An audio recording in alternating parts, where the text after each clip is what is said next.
Valletta, and we work at the restoration of St. Paul Pro Cathedral.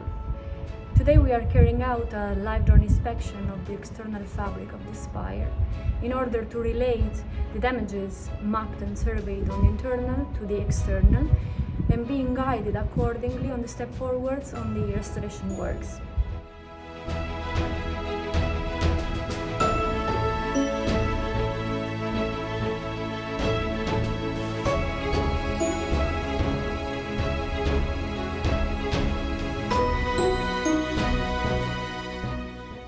The method that we're using for this is using modern day technology.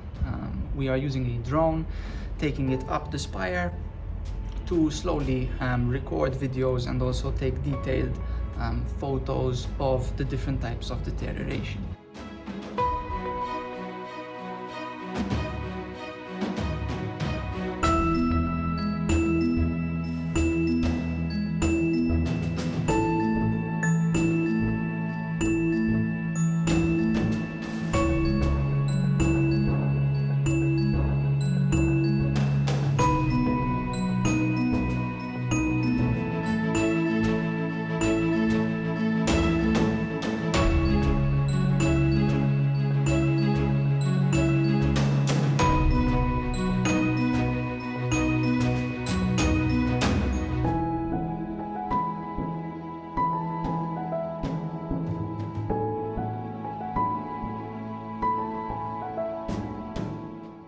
This is quite an innovative idea, and we believe that this could be the way forward for understanding better historical buildings.